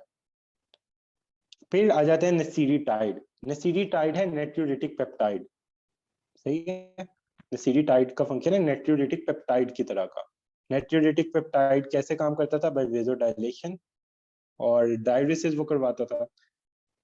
लेकिन नेसीरीटाइड वेजोडाइलेशन मेनली करवा रहा है, और साथ ये आईवी इन्फ्यूजन देते हैं इन एक्यूट फेलियर ओनली। और इसका ये साइड इफेक्ट याद रखें।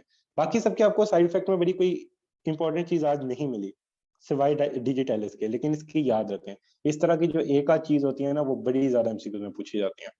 तो जो नेसीरीटाइड है ये रीनल फंक्शन, रीनल टॉक्सिसिटी करवाता है, तो हमें रीनल फंक्शनिंग देखनी होती है। रीनल फंक्शन टेस्ट आप लोग पढ़ते हो, आरएफटी। मुझे बताएं क्या कैसे देखते हो रीनल, मतलब आपको कैसे पता लगता है कि बंदे की किडनी सही है या बंदे की किडनी खराब है? क्या देखते हो? ब्लड में देखते हो, यूरिन में देखते हो, क्या देखते हो? कुछ देखते हो? Yes, very good. You will see the creatinine level. Creatinine level उस बंदे का सही है कि नहीं। अगर क्रिएटिनिन लेवल ज्यादा होगा, इट मींस कि उसको फेलियर हो रहा है। तो आप लोगों ने देखना होता है, जो ऐसी ड्रग्स होती है ना जो रीनल टॉक्सिसिटी या किसी और चीज की टॉक्सिसिटी करवाते हैं, तो आप लोगों ने उस ड्रग को अच्छे से देखना होता है, उसको एवेल्युएट करना होता है whether they are going to be beneficial for that person और नॉट। और अगर वो ऐसी टॉक्सिसिटी करवाने लग जाए, then you will never give that drug. For example, if a patient presented who has a heart failure, जिसको हार्ट फेलियर हुआ है, उसको पल्मोनरी एडीमा हुआ है, और साथ उसको रीनल फेलियर पहले से है, वो डायलिसिस पे है, you will never give that person acidified, because आपको पता है कि उसको रीनल फंक्शनिंग का पहले ही काम खराब है। That's why good history is important for giving a medicine. आप पहले उसकी पूरी हिस्ट्री लोगे, देन आप देखोगे अगर उसकी किडनी फंक्शनिंग नहीं normal, you will go for the drug जो किडनी फंक्शनिंग पे इफेक्ट ना करे। तो इस तरह ड्रग ऑफ चॉइस बनाई जाती है।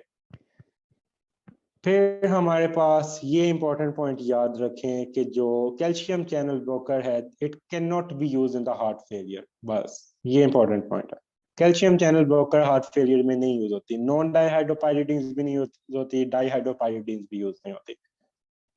ऑल्दो जो डाइहाइड्रोपायरिडीन्स है ना, देखिए कैल्शियम चैनल ब्लॉकर एक तो हार्ट रेट कम करवाती है, ये क्रॉनिक एक्यूट किसी में भी यूज नहीं होती। इस पॉइंट को याद रख लें, ये पूछा जाता है। Calcium channel blocker can not be use. सिर्फ एक कंडीशन में तब यूज हो सकती है कि बंदे को हार्ट का मसला भी है, साथ हाइपरटेंशन है, तो उसमें शायद दे दी जाए, लेकिन इसको नहीं दिया जाता है। इसकी जो सारी रिसर्चेज है और बुक भी जो आपको कहती है, वो कहती है कि नहीं देना। तो ये याद रखने की एमसीक्यू क्वेश्चन है। Calcium channel blocker are of no value in heart failure, ये पॉइंट क्लियर रखें। कैल्शियम चैनल ब्लॉकर नहीं देना। देन नॉन फार्माकोलॉजिकल थेरेपी है। नॉन फार्माकोलॉजिकल थेरेपी में क्या क्या हो सकता है हार्ट फेलियर में? आप सर्जिकल प्रोसीजर कर सकते हो, सर्जिकल प्रोसीजर करके नॉन फंक्शनल पार्ट निकालोगे और उसको सही करोगे। फिर आप डिफरेंट यूज कर सकते हो, पेस मेकर यूज कर सकते हो। ये सारी चीजें ये आप लोगों ने पढ़ लेनी है। कैबिज और ये नॉन फार्माकोलॉजिकल बस एक बार ही रीड करनी होती है। तो आज का हमारा ये टॉपिक एंड हो गया है, जिसमें बस यही चीजें थी।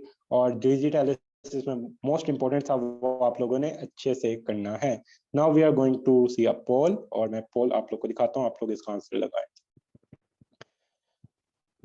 चले ये आंसर लगा दें। 3 पोल हैं हमारे पास। Then we are going to end the lecture. और मुझे बताएं कि अब आपको सब कुछ समझ आ गया आज के लेक्चर में? अब आप लोग देख रहे होंगे कि कितनी चीजें पिछले रिपीट हो रही थी। तो जिन्होंने पीछे साथ साथ पढ़ा हुआ है, उनको वो चीजें आती जाएंगी।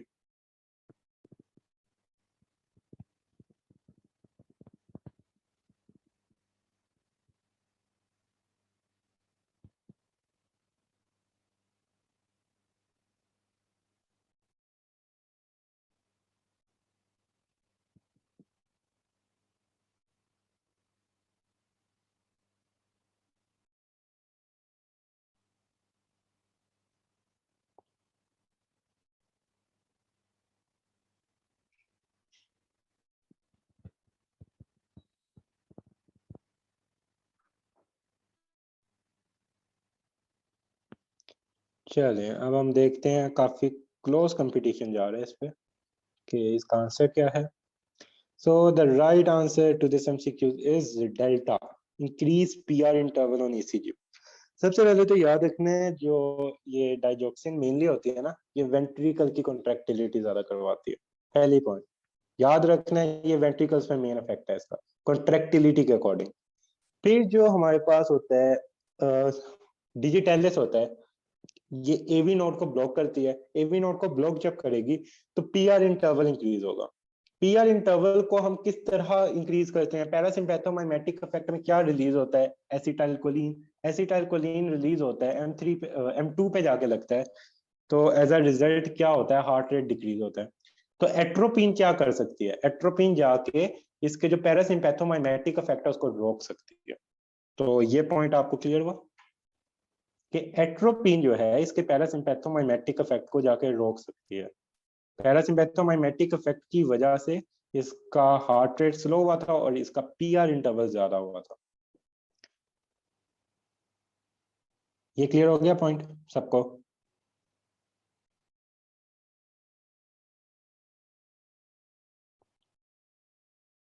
चलिए, ये पॉइंट सबको आई होप क्लियर है कि किस तरह एट्रोपिन रोक सकती है। एट्रोपिन इसका पैरासिम्पैथोमाइमेटिक इफेक्ट रोकेगी। नेक्स्ट पोल है हमारे पास ये आपको आना चाहिए।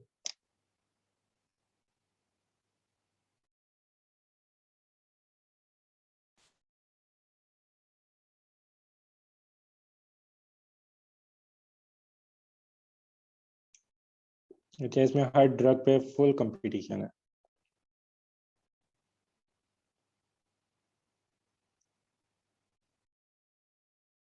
चलिए, अब सबके आंसर सही हो रहे हैं।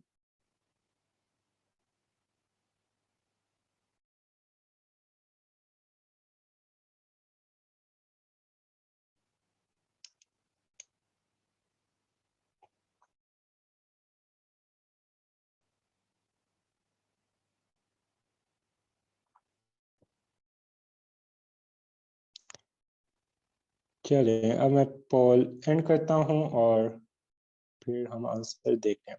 So the right answer to this MCQs is spironolactone. तो जैसे मैंने आपको बताया था कि कुछ मेडिसिन कार्डियक रीमॉडलिंग में हेल्प करती है। एक हमारे पास स्पाइरोनोलेक्टोन हेल्प करती है, फिर हमारे पास उसके अलावा ए सार्ब्स करती हैं, और ए सार्ब्स के अलावा बीटा ब्लॉकर में कार्वेडिलोल, लिबिटोलोल एंड मेटोप्रोलोल, उसमें भी प्रेफर्ड कार्बिडोलोल और मेटोप्रोलोल। ये याद रखने हैं, सारे बीटा ब्लॉकर नहीं करते। नेक्स्ट, अब हम लास्ट पोल की तरफ आते हैं आज के। So this is the last पोल।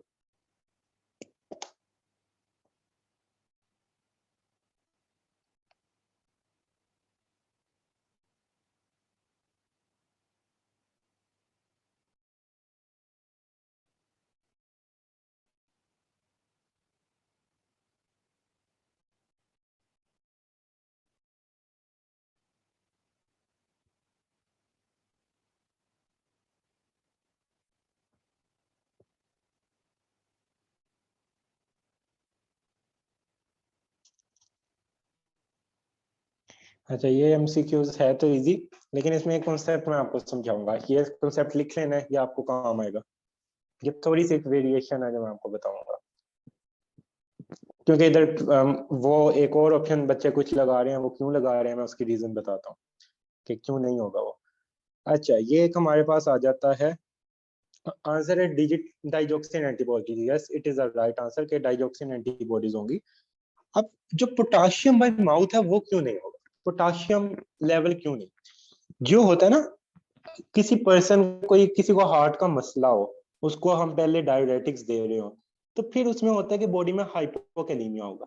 लेकिन जो कोई बंदा एक्सीडेंटली ले लेता है ना डिजिटैलिस बहुत ज्यादा, जैसे बच्चा कोई लेता है, तो उसमें हाइपोकैलेमिया नहीं, हाइपरकैलेमिया हो जाता है।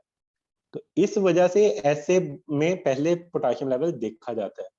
जरूरी नहीं है कि जो डिजिटैलिस से रिदमोजेनिक इफेक्ट तब शो करेगा जब हाइपोकैलेमिया होगा। और हाइपोकैलेमिया कब होता है? कि कोई for example chronic heart failure का वो डायरेटिक ले रहा है या अभी डायरेटिक ले रहा है, फ्यूरोसामाइड ले रहा है, तो वो हाइपोकैलेमिया करवा देगी। लेकिन अगर कोई ऐसे है कि आप में से कोई खुदा ना खास्ता उठाए और डिजिटैलिस पी ले, क्या होगा? आपका तो पोटेशियम लेवल सही है, आप तो कोई और ड्रग नहीं ले रहे थे, बल्कि आपको हाइपरकैलेमिया हो जाएगा। तो उसको और पोटेशियम अगर दे देते हो आप देखते हो कि डिजिटैलिस टॉक्सिसिटी शो हो रही है, लेकिन आप पोटाशियम लेवल करवाए बगैर उसको पोटाशियम दे देते हो तो हाइपरकैलेमिया और एग्जैजरेट होगा, इरिथमिया होगा और डेथ। तो ये आप लोगों ने पॉइंट याद रखना है, जो फॉर द टाइम भी आप लोग देते हो तब हाइपरकैलेमिया होता है। तो अब मुझे इधर तक ये बताएं कि आप लोग को आज का लेक्चर क्लियर हो गया?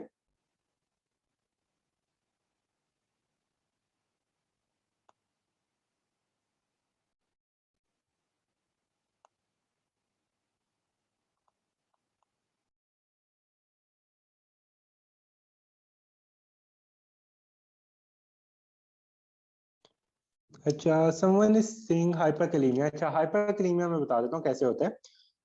आप लोगों को डाइजोक्सिन का फंक्शन पता है कि सोडियम पोटेशियम पंप को बंद करता है। अगर वो सोडियम पोटेशियम को इनहिबिट कर देता है पंप को, तो पोटेशियम सेल के अंदर जा पाएगा?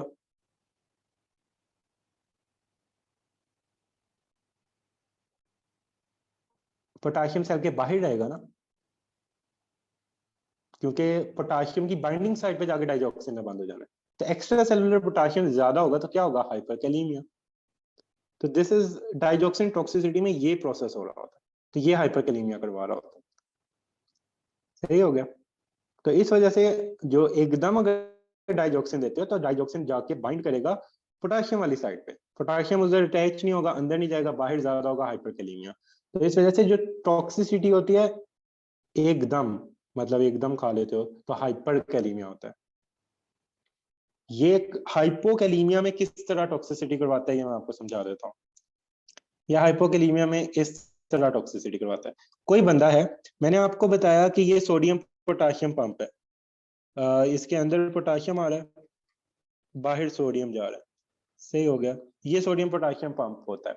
अब सोडियम पोटेशियम पंप पे जो पोटेशियम वाली एक्टिव साइट है ना, यहाँ पे फॉर एग्जांपल पोटेशियम ने बाइंड होना होता है अंदर आने के लिए। पोटेशियम की जगह यहाँ जब डिजिटेलिस आता है तो डिजिटेलिस इसके आके बाइंड हो जाता है।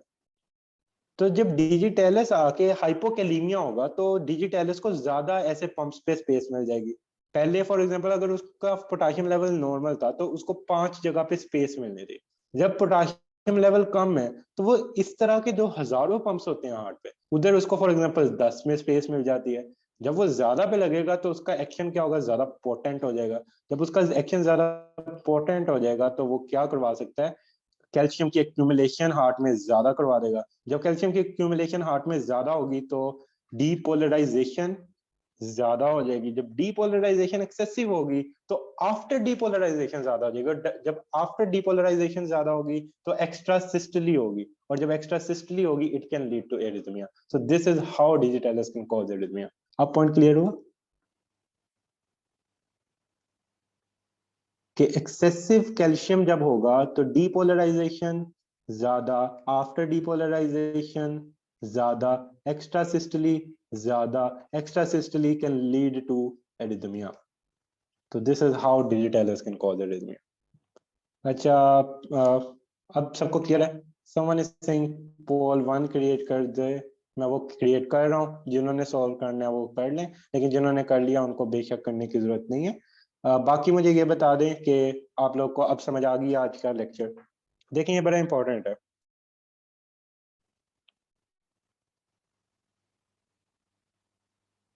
ये वही वाला है, ये सबने जिन्होंने कर लिया हुआ था।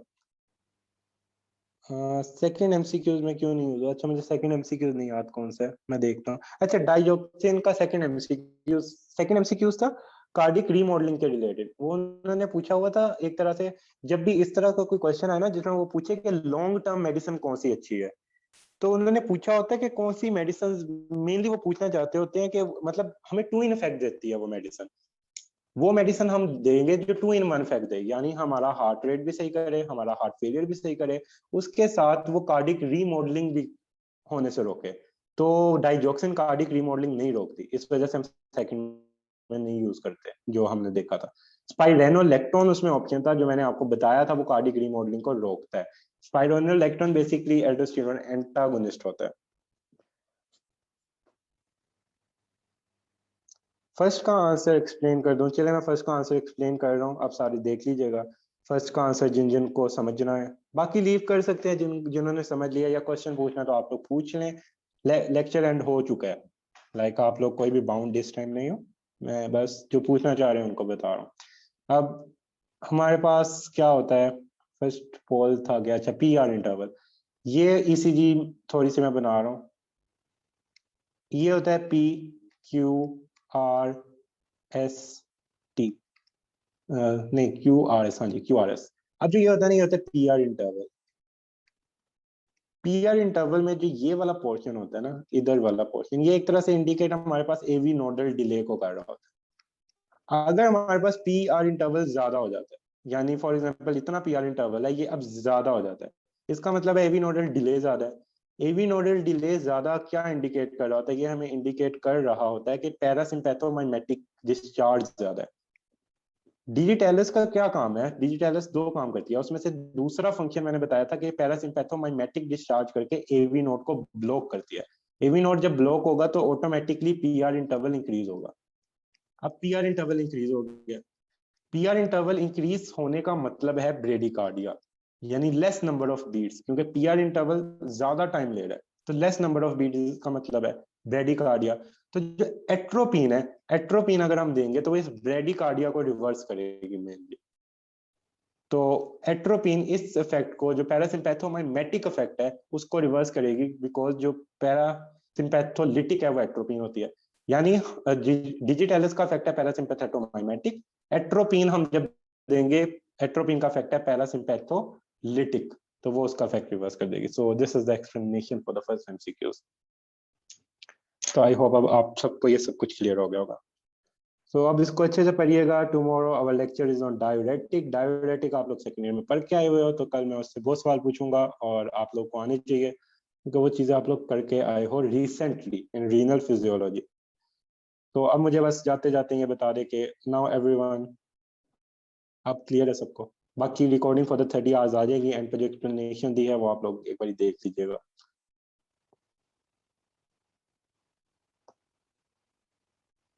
चलिए अब सबको समझ आ गया। सो बेस्ट ऑफ लक, आप लोग अब ये बैठ के पढ़िएगा और लाजमी अच्छे से करिएगा, और डिजिटल वाला पोर्शन अच्छे से करना। So thank you very much.